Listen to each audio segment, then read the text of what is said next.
ನಾನು ಮತ್ತು ಲಕ್ಷ್ಮಣ ಸವದಿಯವರು ಜಿಲ್ಲಾ ಮಧ್ಯವರ್ತಿ ಬ್ಯಾಂಕ್ ಚುನಾವಣೆಗೆ ನಾನು ಕಾಗವಾಡದಿಂದ ಅವರು ಅತ್ರಿಯಿಂದ ನಾಮಪತ್ರವನ್ನು ಸಲ್ಲಿಸಿದ್ದೇವೆ. ನಾನು ಮೊದಲನೇ ಬಾರಿಗೆ ಸಹಕಾರ ಕ್ಷೇತ್ರದಲ್ಲಿ ಪಾದಾರ್ಪಣೆಯನ್ನು ಮಾಡ್ತಾಯಿದ್ದೇನೆ. ನಾನು ಪಂಚಾಯತಿ ಸದಸ್ಯ, ಮೊದಲ ಪಂಚಾಯತಿ ಸದಸ್ಯನಾಗಿ, ಜಿಲ್ಲಾ ಪಂಚಾಯತಿ ಸದಸ್ಯನಾಗಿ 5 ಬಾರಿ ಶಾಸಕನಾಗಿ ಕೆಲಸ ಮಾಡಿದ್ದೀನಿ. ಆದರೆ ನನಗೆ ಈ ಸಹಕಾರ ಕ್ಷೇತ್ರ ಹೊಸದು.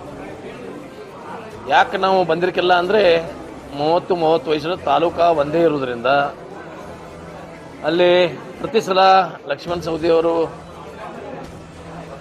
ಅಲ್ಲಿ ಜಿಲ್ಲಾ ಮಧ್ಯವರ್ತಿ ಬ್ಯಾಂಕಿಗೆ ನಿರ್ದೇಶಕರಾಗಿ ಅವರನ್ನೇ ನಾವೆಲ್ಲ ಕಳಿಸ್ತಾ ಇದ್ದೀವಿ. ಅದು ನಾವು ಹೋಗಬೇಕು ಅನ್ನುವಂಥ ಪ್ರಶ್ನೆಯೇ ಆ ಸಂದರ್ಭದಲ್ಲಿ ಉದ್ಭವ ಆಗಿರಕ್ಕಿಲ್ಲ. ನಾವೆಲ್ಲ ಒಂದೇ ಕುಟುಂಬದ ಸದಸ್ಯರಾಗಿ ಇರುವುದರಿಂದ ನಾನು ನಿಲ್ಲೂ ಪ್ರಶ್ನೆನೇ ಬಂದಿರಕ್ಕಿಲ್ಲ.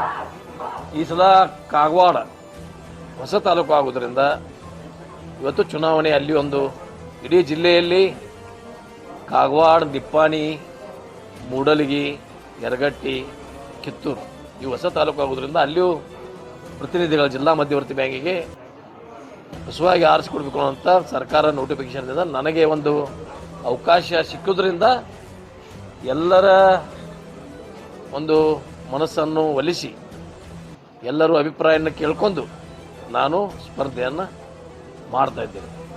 ಇವತ್ತು ಎಲ್ಲರ ಆಶೀರ್ವಾದ, ಎಲ್ಲರ ಬಯಕೆಯಂತೆ ನಾವು ಬಂದಿದ್ದೀವಿ.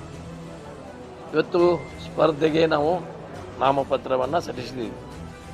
ಇನ್ನು ಈಗ ತಾನೇ ಲಕ್ಷ್ಮಣ ಸವದಿಯವರು ಹೇಳ್ತಾರೆ ವಿಡ್ರಾಲ್ ಆಗೋ ಮಟ್ಟ ಏನು ಮಾತಾಡಲಿಕ್ಕೆ ಬರಲ್ಲ. ಅಲ್ಲಿ ವಿಡ್ರಾಲ್ ಆದ ನಂತರ ಮುಂದಿನ ಚಿತ್ರಣವನ್ನು ನಾವು ಹೇಳಲಿಕ್ಕೆ ಬಯಸ್ತೀವಿ. ಈಗ ಉಮೇಶ್ ಕತ್ತಿ ಅವರು ನೀವು ಭಾಳ ದೋಸ್ತಿ ಚಲೋ ಐತೆ ಸರ್ ನಿಮ್ಮದು.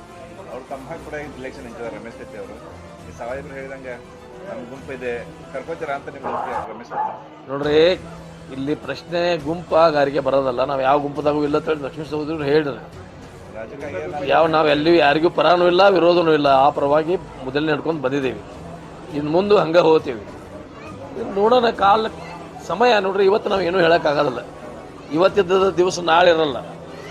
ರಾಜಕಾರಣ ಅದು. ರಾಜಕಾರಣದಲ್ಲಿ ಯಾರು ಯಾವಾಗ ಮಿತ್ರರಾಗ್ತಾರೋ, ಯಾವಾಗ ಯಾರು ವೈರಿಗಳಾತ ಹೇಳಕ್ಕೆ ಬರೋದಲ್ಲ. ಯಾವಾಗ ಏನೂ ಮಾಡಲಿಕ್ಕೆ ಆಗೋದಲ್ಲ. ಇವತ್ತಿನ ದಿವಸ ನಾವೇನು ಹೇಳಕ್ಕೆ ಬಿಡಲ್ಲ. ನಮ್ಮ ಪತ್ರ ಸಲ್ಲಿಸಿದ್ದೀವಿ, ಕಾದು ನೋಡೋಣ. Thank you. ऊपर वाला